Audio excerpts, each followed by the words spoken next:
Most people in the South live in economies centered directly on natural resources. So when globalization starts to change the economy, the first thing globalization does is create a new resource grab. But also by pushing higher consumption of these items.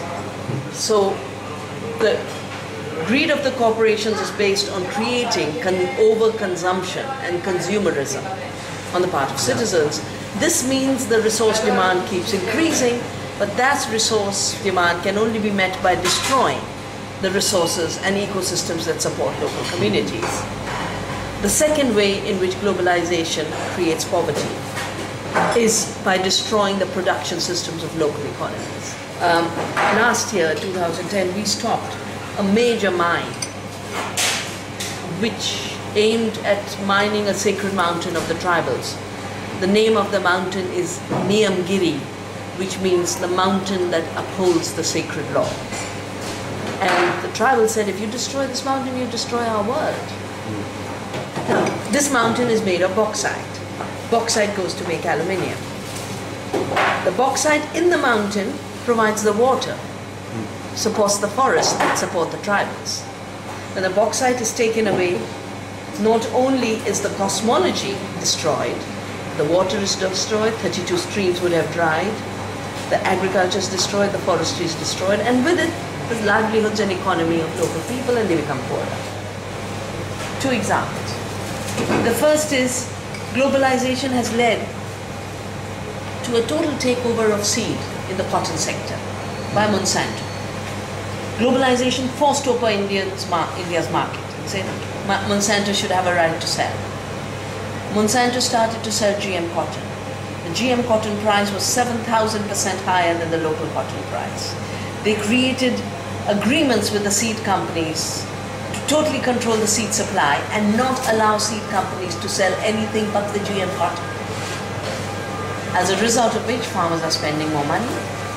The cotton itself is unreliable, it gets more pests, they have to spend more on pesticides, they're getting into debt, and debt is pushing farmers to suicides.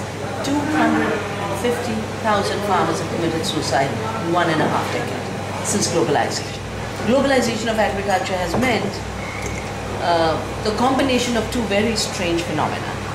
One is $400 billion subsidies given to the agribusiness of rich countries and forcing the poor countries to dismantle their national borders.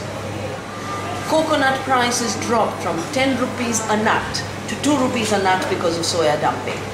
8 rupees was stolen from a poor Indian farmer. That's how poverty is created.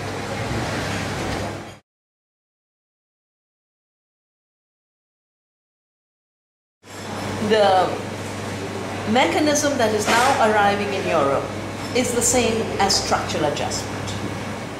But even where the IMF is not knocking at the door of European countries, banks are putting the pressure because the economy has shifted from a centering on nature and people to a centering on finance and banks.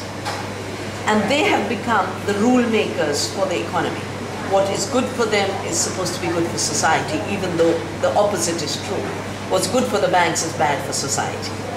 And that structural adjustment forces Italy to shut down its universities, to privatize its schools, to attempt to privatize its water, which is why the Italian referendum is so important. So in everything, instead of activities supporting society, activities are now supposed to generate profits for a handful of companies.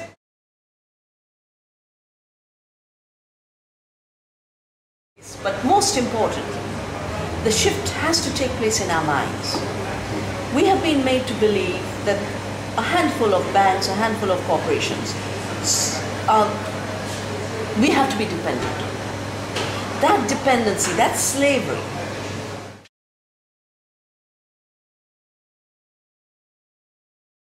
well, it's the corporate structure that has created an assault on the earth that makes it look like the solution will come out of only individual choices.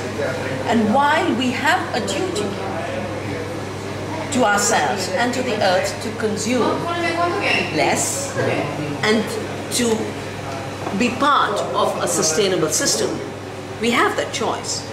But it doesn't rest only on individuals in a fragmented society. And that is why the fate of the earth is in our collective hands. And collective hands means, A, we see ourselves as part of the earth, and then we are not individuals anymore, we are part of the earth community, we are connected. And as an interconnected community, as an organized community, we have power.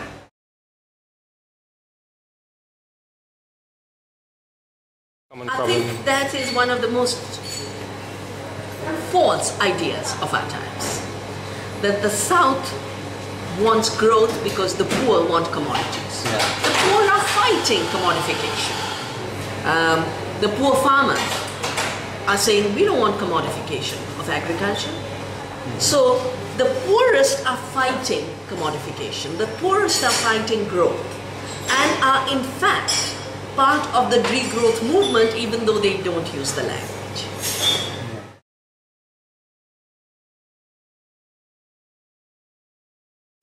From 2002 to 2011, they have established a total monopoly in the cotton seed market. 95% of the seed sold in the cotton field is only Monsanto. Monsanto tried last year to introduce a BT aubergine. We built a very strong movement. We forced the government to have public hearings. Public hearings were held in 7 cities, and the government was forced to put a moratorium.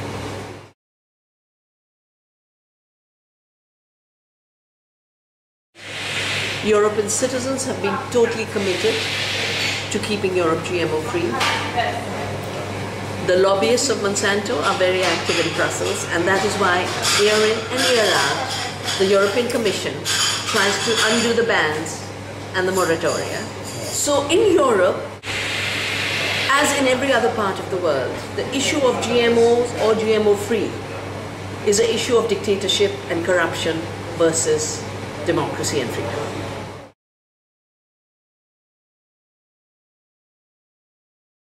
Europe, as European Commission, deliberately denies the risk, and that is because everyone sitting in the new authority that approves GMOs, which is crazy. Why should you have a new authority just for GMOs?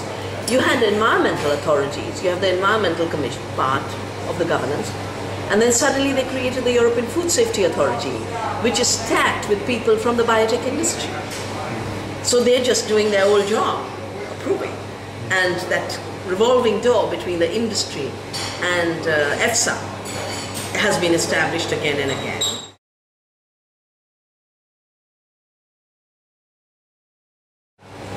We cannot have a world in which corporations are globalized, greed is globalized, grabbing is globalized, citizens are only local, conservation and protection is only local.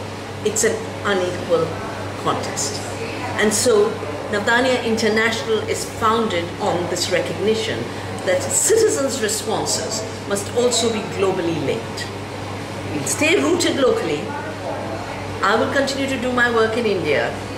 The team here will do its work in Tuscany, but together we will work in harmony. The second reason why we have created Vandana International and why it is in Italy is I have for the last 10 years worked very closely with the region of Tuscany. The government created the International Commission on the Future of Food, which I was asked to chair. Unfortunately, because of the changes in government, this amazing team that has been created, you know, it was as if... So I was very disturbed.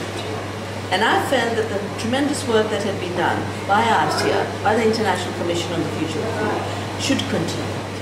The second activity will be to continue the broken work of seed conservation, protecting seed and protecting the custodian farmers. A third piece of the work, as I said, is about redefining our relationship to nature. And we are hoping to offer courses like we do in Dehradun. In India, in Dehradun, at our school at Navdanya, we offer short courses. And our school is connected to the Schumacher College in England. And these short courses include courses on Ghana. They include courses on sustainable agriculture. They include courses on water.